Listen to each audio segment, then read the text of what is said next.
నమస్తే, welcome to TV 999 news. ముందుగా headlines.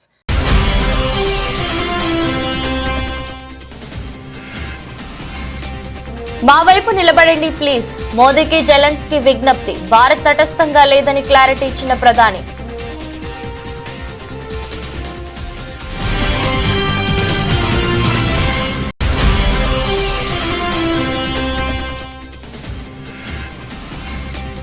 కేంద్ర మంత్రి సింధియాతో సీఎం రేవంత్ రెడ్డి భేటీ. టీ ఫైబర్ ప్రాజెక్టును భారత్ నెట్ ఫేజ్ 3లో చేర్చాలని విజ్ఞప్తి.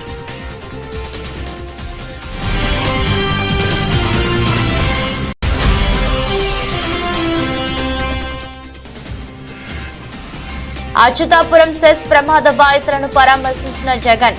ప్రమాదం పగలు జరిగినా ప్రభుత్వం నిర్లక్ష్యంగా వ్యవహరించిందని విమర్శ.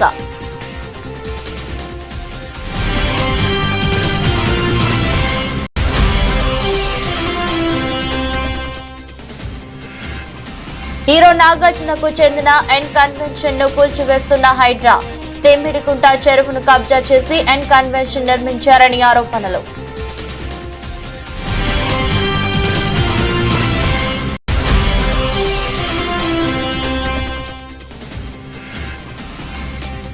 క్రికెట్ కు రిటైర్మెంట్ ప్రకటించిన శిఖర్ ధావన్. ఒక ఎమోషనల్ వీడియో ద్వారా తన నిర్ణయాన్ని ప్రకటించిన గబ్బర్.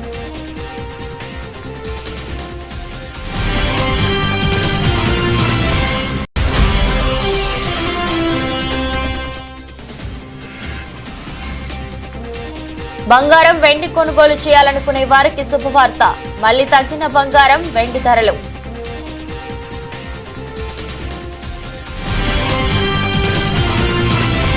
ఉక్రెయిన్ సార్వభౌమత్యం కాపాడుకోవడానికి పోరాడుతున్న తమకు భారత్ అండగా నిలబడాలని ఆ దేశ ప్రెసిడెంట్ వొలోదిమిర్ జెలెన్స్కీ భారత ప్రధాని నరేంద్ర మోదీకి విజ్ఞప్తి చేశారు. తటస్థంగా ఉండొద్దని కోరారు. దీనిపై ప్రధాని మోదీ స్పందిస్తూ భారత్ ఎల్లప్పుడూ శాంతి వైపే నిలబడుతుందని హామీ ఇచ్చారు. ఉక్రెయిన్ రష్యా యుద్ధంలో తాము తటస్థంగా లేమని వివరించారు. యుద్ధాన్ని నిలువరించేందుకు ఎలాంటి సాయానికైనా తాను ముందుంటానని ఈ సందర్భంగా మోదీ పేర్కొన్నారు. ఉక్రెయిన్ పర్యటనలో భాగంగా కీవ్ తో మోదీ స్వాగతించిన జెలెన్స్కీ కన్నీటి పర్యంతం కాగా తానున్నామంటూ మోదీ ధైర్యం చెప్పారు.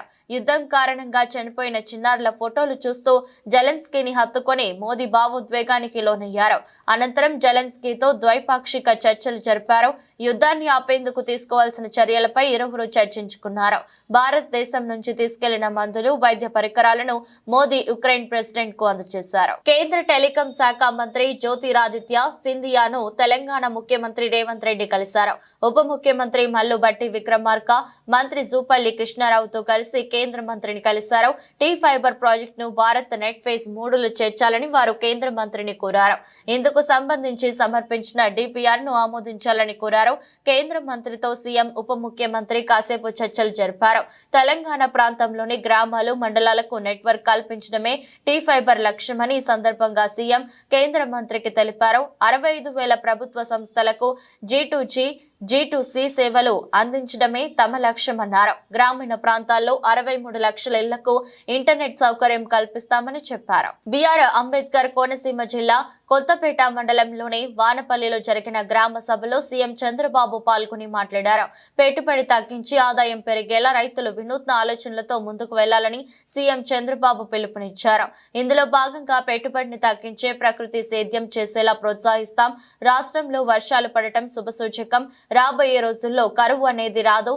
ఇక్కడే పోలవరం ప్రాజెక్టు ఉంది. వీలైనంత త్వరలో దాన్ని పూర్తి చేసి గోదావరి జిల్లాల ప్రజలకు 3 పంటలకు నీళ్లనిస్తామని స్పష్టం చేశారు. ఈ రోజు రోడ్లు చూశారు. 5 సంవత్సరాల్లో ఒక్క పైసా డబ్బులు ఖర్చు పెట్టకుండా అన్ని రోడ్లు గోతులు పడ్డాయి. ఇప్పుడు గోతులను చూస్తామంటే ఏం చేయాలని అర్థం కావడం లేదు. భయంకరంగా దానికి డబ్బులు లేని పరిస్థితి వచ్చింది. 10 లక్షల కోట్ల రూపాయలు అప్పులతో ప్రారంభించాం. జీతాలు కూడా ఇవ్వలేని పరిస్థితి. కనీసం పేదవాడికి పింఛన్ ఇవ్వలేని పరిస్థితి. కానీ మనసుంది ఈ ప్రభుత్వానికి. అదే సమయంలో మీరు ఒక మంచి నిర్ణయం చేశారు. ఆ నిర్ణయం 21 మందిని ఎంపీలు గెలిపించారు ఎన్డీఏకి. ఆ 21 మంది కేంద్రంలో కూడా మన సహకారం కీలకమయ్యే పరిస్థితి వచ్చింది. ఎన్డీఏలను ఉన్నాం.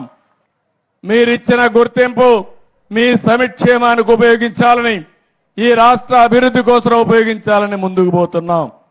అందుకే ఇవన్నీ కూడా ఒక నిర్దిష్టమైన కార్యక్రమాలతో ఈరోజు ఒక దీనికోసం ముందుకు పోయే పరిస్థితికి వచ్చాం.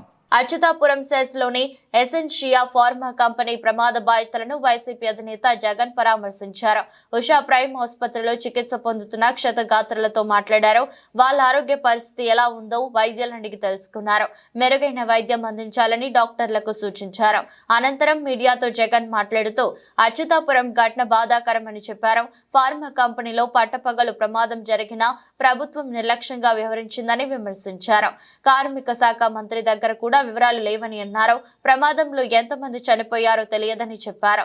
బాధితులకు, మృతుల కుటుంబాలకు పరిహారాన్ని వెంటనే ఇవ్వాలని జగన్ డిమాండ్ చేశారు.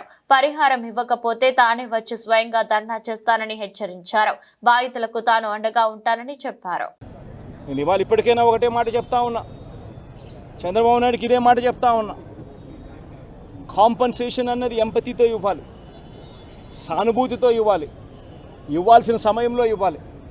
ఇంతమంది హాస్పిటల్లో ఉన్నారు, వాళ్ళందరికీ ఏ ఒక్కరికి కూడా, ఈ హాస్పిటల్లో ఉన్న వాళ్ళకి ఏ ఒక్కరికి కూడా ఇంతవరకు డబ్బులు ముట్టల.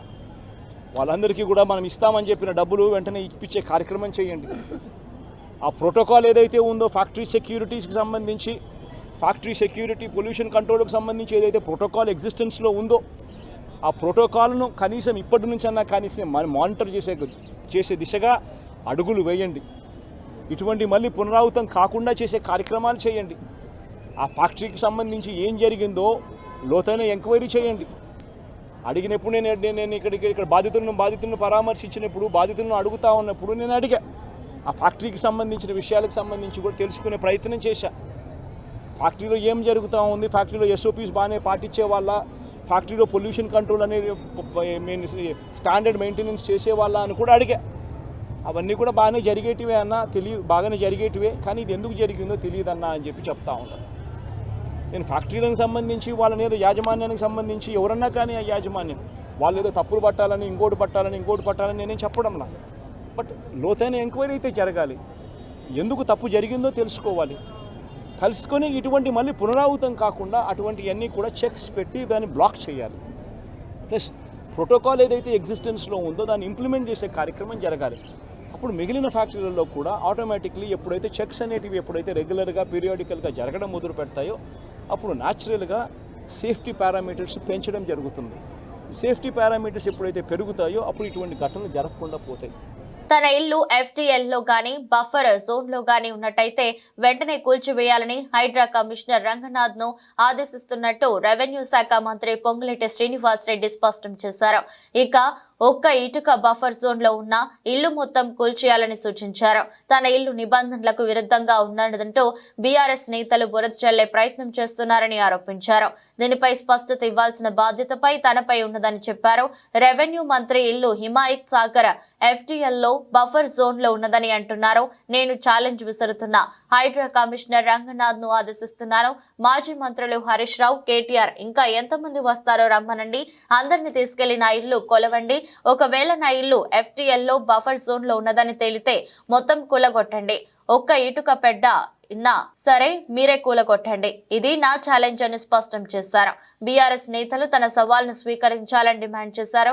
ఎవరు నిబంధనలకు వ్యతిరేకంగా ఇల్లు నిర్మించినా కూలగొడతామని హెచ్చరించారు. ఇక మాటకు ముందు, మాటకు మధ్య, మాటకు చివర రెవెన్యూ మంత్రి ఇల్లు హిమాయత్ సాగర్ FTL లో ఉంది. రెవెన్యూ మంత్రి ఇల్లు హిమాయత్ సాగర్ బఫర్ జోన్ లో ఉంది. రెవెన్యూ మంత్రి ఇల్లు ఎట్లుంది అట్లుంది అని ఆనాటి MIUD మినిస్టర్ గారు వారి తొత్తులు ఇతరత్రా మాట్లాడుతున్నారు. నేను ఈ వేదిక ద్వారా ఒకటే ఛాలెంజ్ ఇస్తున్నాను. మీరు MIUD మినిస్టర్గా సుమారు 6-7 సంవత్సరాలు పనిచేశారు. మీ బావ హరీష్ రావు గారు ఇరిగేషన్ మంత్రిగా 5 సంవత్సరాలు పైచిలకు పనిచేశారు.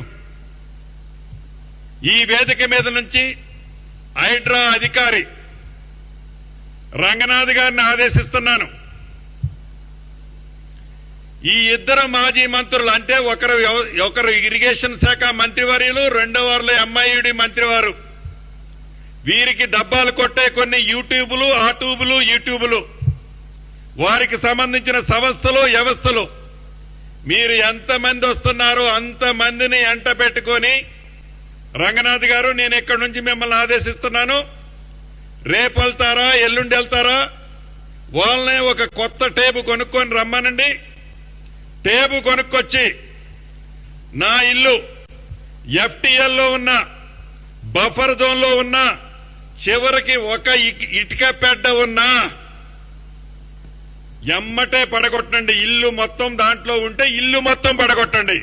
This is my challenge, Ponguleti challenge. మహిళా కమిషన్ విచారణకు బీఆర్ఎస్ వర్కింగ్ ప్రెసిడెంట్ కేటీఆర్ హాజరయ్యారు. పార్టీ మహిళా నేతలతో కలిసి హైదరాబాద్ తెలంగాణ భవన్ నుంచి బయలుదేరిన కేటీఆర్ ట్యాంక్ బండ్లోని బుద్ధా భవన్ లో ఉన్న మహిళా కమిషన్ కార్యాలయానికి చేరుకున్నారు.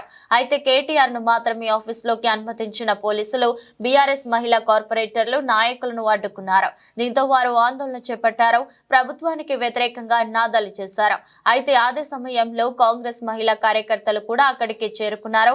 ఇరు వర్గాలు పోటీ నినాదాలు చేసుకున్నారు. ఒకరినొకరు తీసుకోవడంతో ఒక్కసారిగా ఉద్రిక్త పరిస్థితి ఏర్పడింది. వారిని అదుపు చేయడానికి పోలీసులు శ్రమించాల్సి వచ్చింది. ఈ క్రమంలో మహిళా కమిషన్ కార్యాలయం వద్ద మహిళా కాంగ్రెస్ రాష్ట్ర అధ్యక్షురాలు బైఠాయించారు. మహిళలకు కేటీఆర్ క్షమాపణలు చెప్పాలని డిమాండ్ చేశారు.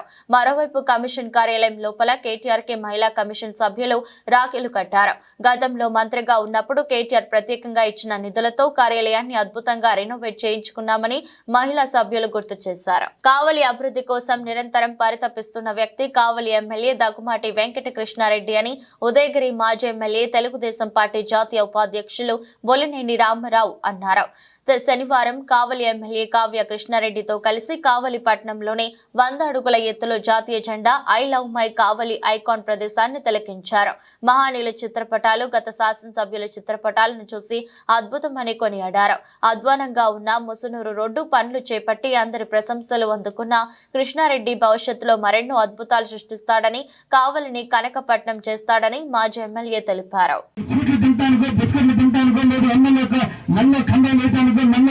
సాంగాలు కప్పడం కాదు మీరు మీకు కావాల్సింది మీ ముందుకు వచ్చాం, మీరు అడగడం నేర్చుకోవాలి. ఇక్కడ ఎవరు ఫ్రీ గారు ఇటువంటి మౌలిక సదుపాయాలన్నీ కూడా సభ దృష్టికి తీసుకొచ్చాం. మీ గ్రామం అంటే ఈ రోజు ఈ రికార్డులో పొందుపరిచినటువంటి విషయాన్ని వాళ్ళు ప్రభుత్వానికి తెలియజేస్తారు. వాళ్ళ దగ్గర ఉంటుంది. నేను వాళ్ళ ద్వారా కూడా ఎమ్మెల్యేగా నేను కూడా కాపీ తీసి పెట్టుకుని వీటన్నిటిని కూడా సంవత్సర కాలంలో పూర్తి చేసేదానికి వీలైనంత వరకు కూడా ప్రయత్నం చేయడానికి అవకాశం ఉంటుంది. ఇంకా అదేవిధంగా 4వ అంశం, మీ వ్యక్తిగతంగా మీరు ఇక్కడ చాలా వేస్తున్నారు, లేదంటే ఇక్కడ పూల తోటలు వేస్తున్నారు, ఇక్కడ ఇంకా రకరకాల కూరగాయలు వేస్తున్నారు. మీరందరూ కూడా స్ప్రింక్లర్స్ కావాలి, మీకు కావాల్సినట్టు తిప్పల సేద్యం ఇక్కడ నడుస్తుంది, లేదంటే ఇంకా రకరకాల వ్యవసాయాలు చేస్తున్నారు.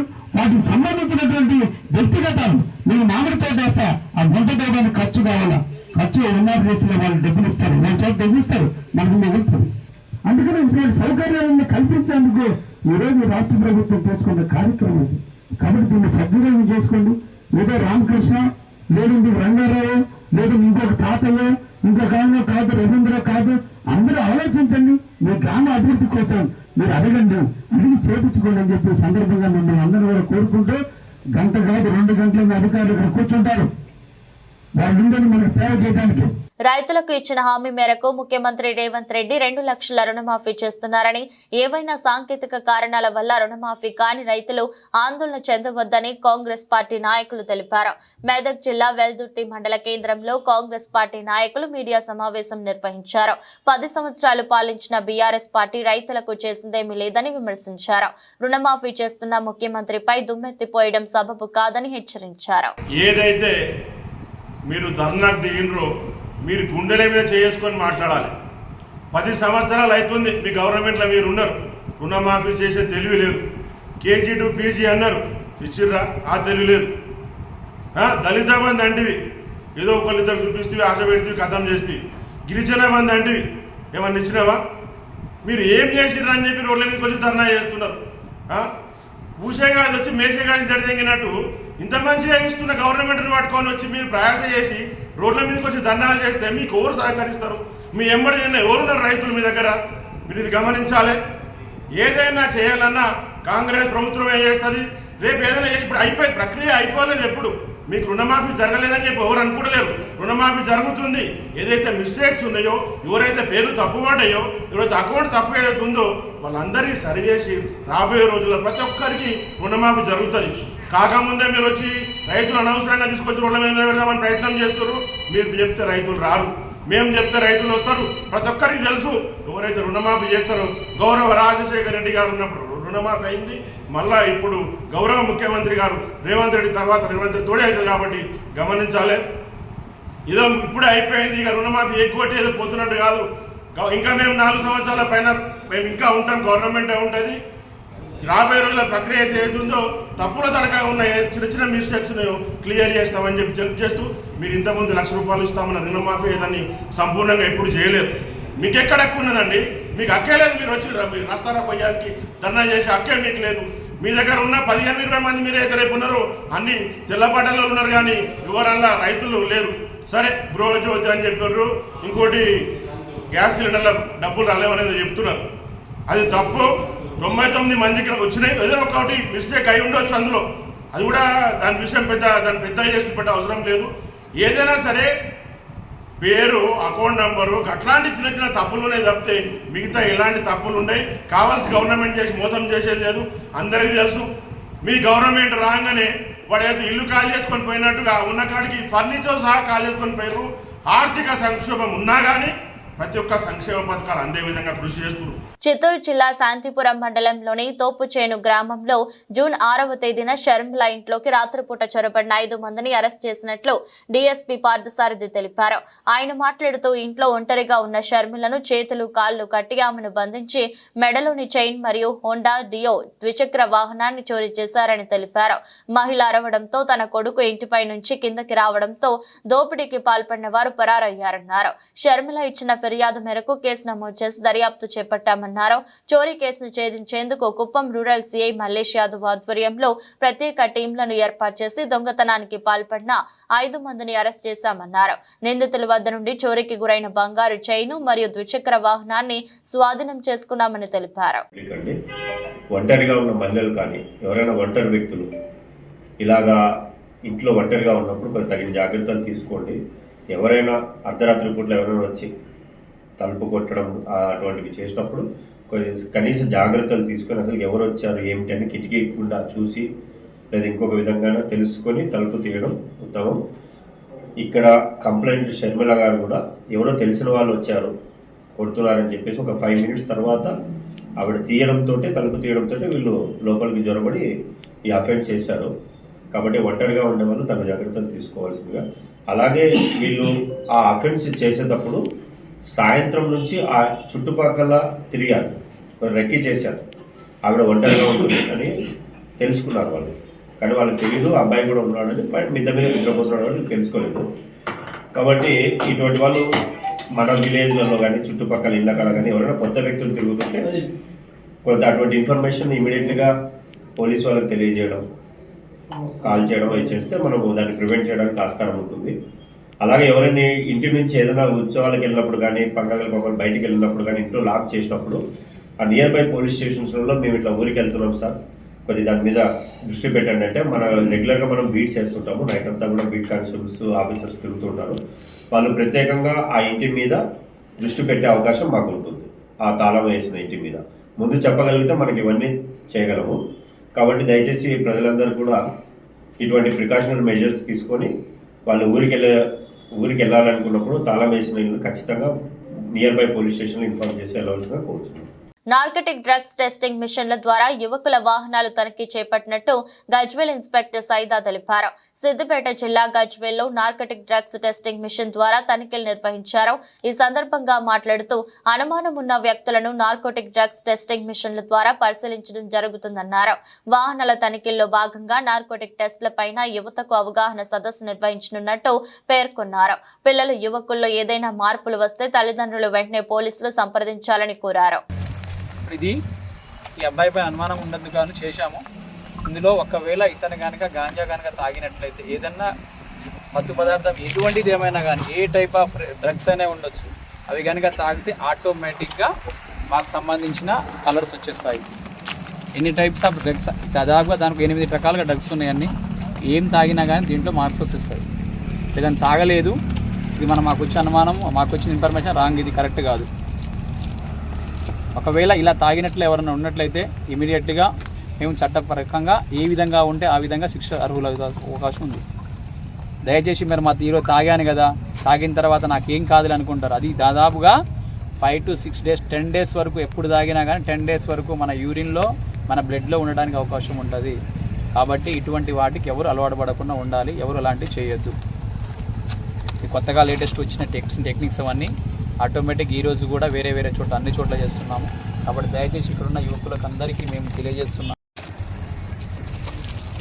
కొంచెం అనుమానితులు ఎవరున్నా కానీ ఏదైనా చేస్తున్నట్టుగా, ఏదైనా మత్తు పదార్థాలు తాగుతున్నట్టుగా ఏమైనా తెలిస్తే ఇమీడియట్గా అన్ని చోట్ల గజ్వేల్లో అన్ని టీ పాయింట్స్ దగ్గర మాకు అనుమానితంగా ఉన్న ఇది హాట్స్పాట్ కొన్ని ఏరియాలో కొంతమంది గాంజా తాగుతున్నారు, వేరే దగ్గర అన్వాంటెడ్ ఇన్ఫ్లుయెన్స్ ఏదైనా అవ్వడానికి అవకాశం ఉందని ఎక్కడెక్కడ తెలుస్తున్నాయి. ఆ ఏరియాకి వెళ్ళి సడన్గా మాకు ముందస్తు సమాచారం మేరకు మేము వస్తున్నాం. అందులో భాగంగానే ఈ అబ్బాయి గురించి కొంచెం అనుమానంగా ఉన్నందుకు మాకు వేరే వాళ్ళ ఇన్ఫర్మేషన్ వచ్చాము. మేము చెక్ చేస్తున్నాం. దీంట్లో అంతకుముందు బ్లడ్ శాంపుల్ తీయడము, హాస్పిటల్కి పంపించిన తర్వాత బ్లడ్ శాంపుల్ తీసుకొని ఫోరెన్సిక్ సైన్స్ ల్యాబొరేటరీకి పంపించడం అన్నీ చేసేటోళ్ళు. మాజీ MLA Pinnelli Ramakrishna Reddy Nellore central jail నుంచి బెయిల్పై విడుదలయ్యారు. కొంతకాలంగా పలు కేసుల్లో పిన్నెల్లి రిమాండ్ ఖైదీగా ఉన్నారు. పలు కండిషన్లతో ఏపీ హైకోర్టు ఆయనకు బెయిల్ మంజూరు చేసింది. జైల్లో నుంచి బయటకు వచ్చిన వెంటనే పిన్నెల్లి కారులో మాచర్లకి బయలుదేరి వెళ్లారు. పిన్నెల్లిని పరామర్శించేందుకు మాజీ మంత్రులు కాకాని గోవర్ధన్ రెడ్డి, అనిల్ కుమార్ జైలు వద్దకు వెళ్లారు. నిన్ననే పిన్నెల్లికి బెయిల్ మంజూరైంది. పిన్నెల్లి విడుదల నేపథ్యంలో స్థానిక పోలీసులు జైలు వద్దకు చేరుకుంటున్నారు. నర్సరావు పోలీస్ బృందాలు నిన్ననే నెల్లూరుకు చేరుకున్నారు. జైలు వద్ద ఎలాంటి అవాంఛనీయ సంఘటనలు జరగకుండా పటిష్ట భద్రతను ఏర్పాటు చేశారు.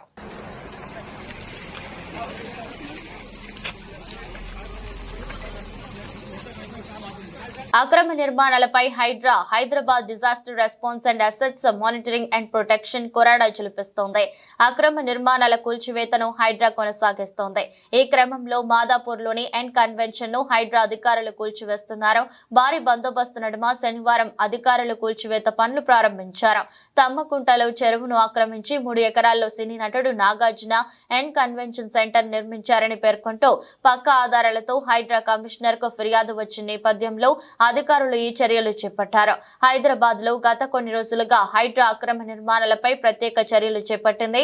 అక్రమ కట్టడాలు గుర్తించి వెంటనే కూల్చివేస్తోంది. తాజాగా బీఆర్ఎస్ వర్కింగ్ ప్రెసిడెంట్ మాజీ మంత్రి కేటీఆర్ కు చెందినదిగా భావిస్తున్న జవ్వాడ ఫామ్ హౌస్ సైతం అక్రమ నిర్మాణం అంటూ కూల్చివేతకు అధికారులు సిద్ధమవగా దానికి వ్యతిరేకంగా న్యాయస్థానాన్ని ఆశ్రయించిన విషయం తెలిసిందే. సెలబ్రిటీలు, ప్రముఖుల అక్రమ నిర్మాణాలను సైతం హైడ్రా కూల్చివేతకు రంగం చేస్తుండటం హాట్ టాపిక్ గా మారింది. నేచురల్ స్టార్ నాని కాలినడకన తిరుమలకు వెళ్లారు. సతీమణి అంజనా, తనయుడు అర్జున్ తో అలిపిరి నుంచి మెట్ల మార్గంలో తిరుమల చేరుకున్నారు. వారితో పాటు సరిపోదా శనివారం సినిమా కథానాయక అరుల్ మోహన్ కూడా ఉన్నారు. అనంతరం వారు తిరుమలేశ్వరుని దర్శించుకున్నారు. వివేక్ ఆత్రేయ దర్శకత్వంలో నాని నటించిన సరిపోదా శనివారం చిత్రం ఈ నెల 29న విడుదల కానుంది.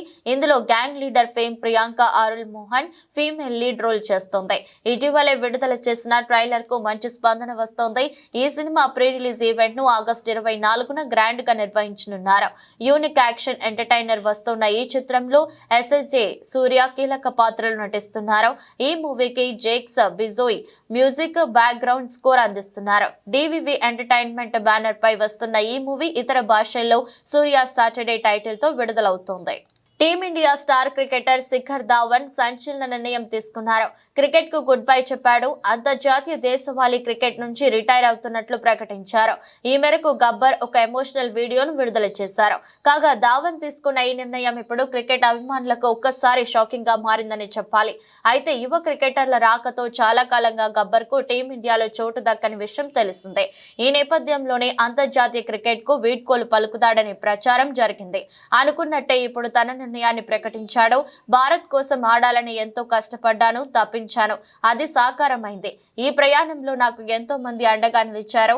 నా కుటుంబం, చిన్ననాటి కోచ్ ఇంకా పలువురి వల్ల ఈ స్థాయికి వచ్చాను. దేశం తరపున ఆడినందుకు ఎంతో గర్వంగా, ఆనందంగా ఉంది. ఇప్పుడు నేను అంతర్జాతీయ డొమెస్టిక్ క్రికెట్ నుంచి రిటైర్మెంట్ ప్రకటిస్తున్నాను. నా క్రికెట్ ప్రయాణంలో ఈ అధ్యాయాన్ని ముగిస్తున్నాను.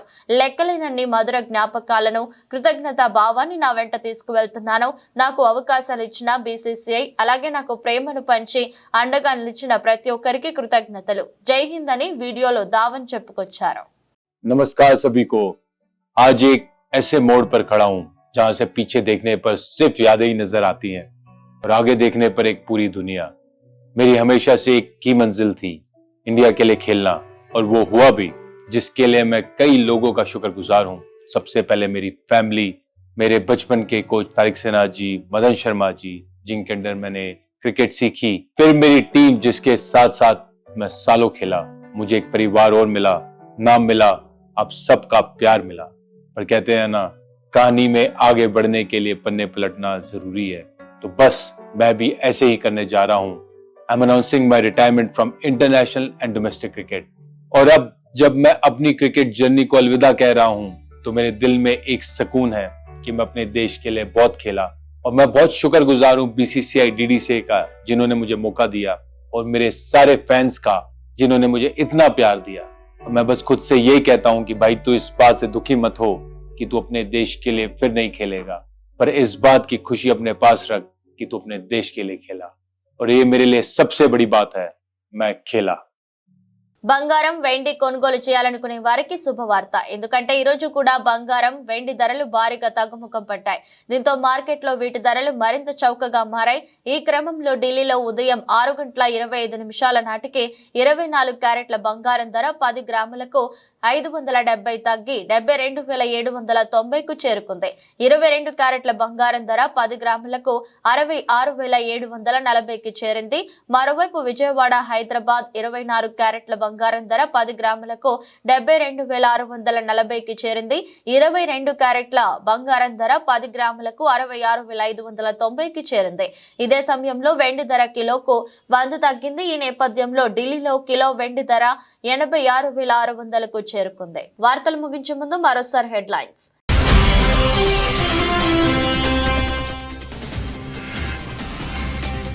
మా వైపు నిలబడండి ప్లీజ్, మోదీకి జెలెన్స్కీ విజ్ఞప్తి. భారత్ తటస్థంగా లేదని క్లారిటీ ఇచ్చిన ప్రధాని.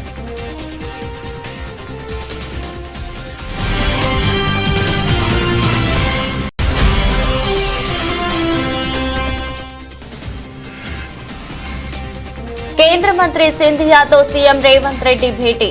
టీ ఫైబర్ ప్రాజెక్టును భారత్ నెట్ ఫేజ్ 3లో చేర్చాలని విజ్ఞప్తి.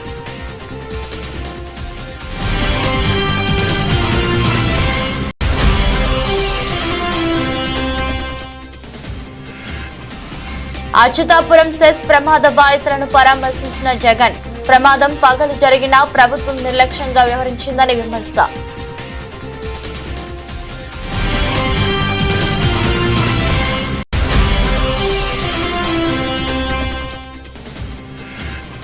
హీరో నాగార్జునకు చెందిన ఎన్ కన్వెన్షన్ ను కూల్చివేస్తున్న హైడ్రా. తెమ్మిడికుంట చెరువును కబ్జా చేసి ఎన్ కన్వెన్షన్ నిర్మించారని ఆరోపణలు.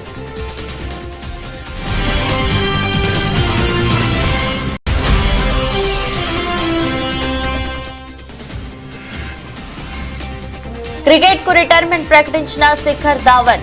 ఒక ఎమోషనల్ వీడియో ద్వారా తన నిర్ణయాన్ని ప్రకటించిన గబ్బర్.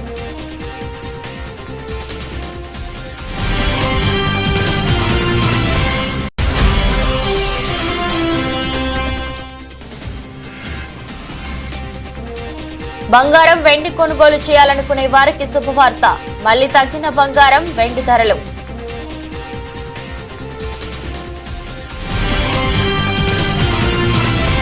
ఈ దృష్టి బులెటిన్ మరో బులెటిన్లో మళ్ళీ కలుద్దాం. అంతవరకు సెలవు, నమస్కారం.